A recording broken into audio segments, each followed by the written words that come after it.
discussions while I was in the ICU of, is it possibly time to remove life support? And to have a spouse have to discuss that, or family, that's I knew nothing about it, but it had to be discussed because it could be a reality. A Lafayette ER doctor is back home sharing his story of recovery and resilience after a 3-month-long battle with COVID-19. Dr. Grant Lashley contracted the coronavirus in April and then suffered a stroke. He was on a ventilator for 39 days. Our Chris Welty caught up with the doctor and his family as he settles in his home.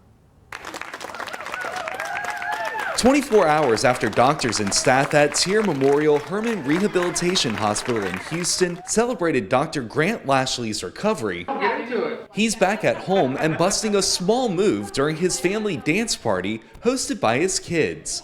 Everything's brighter, everything looks better, everything smells better. It's home. Lashley's wife, Dr. Melissa Harrington, says her husband's recovery is nothing short of a miracle. She wants everyone to know there's hope. But just to sit across from the table last night with each other and have a meal and be able to talk to one another and see each other in person. There was a time when I couldn't see Grant for 40 days in the intensive care unit because he was in the COVID unit. During the more than 90 days away from home, the couple's kids, holding on to hope, asked to keep their home decorated for Easter until Dad could return. He laughed and he said, "Oh, it looks fantastic. I didn't remember it looked that nice when we decorated for Easter," so he enjoyed it.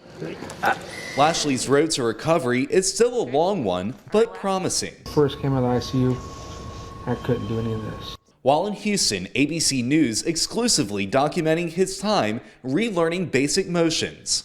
I've got to continue the progress, and that's what my group in Texas started, and that's what their expectations are, because they say they want me to come back one day and walk in to see them. Lashley's doctor speaking with ABC's Kaylee Hartung. This is one of many thousands of stories like this. Dr. Lashley had the benefit of being able to come to rehabilitation and was able to survive his illness and get access to this level of rehabilitation care.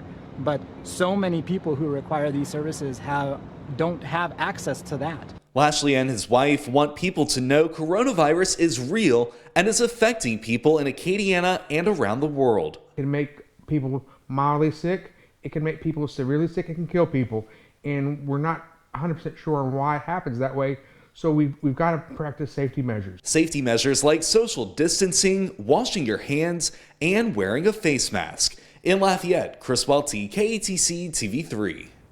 And we have a link to ABC's exclusive coverage of Dr. Lashley's recovery on our website at katc.com.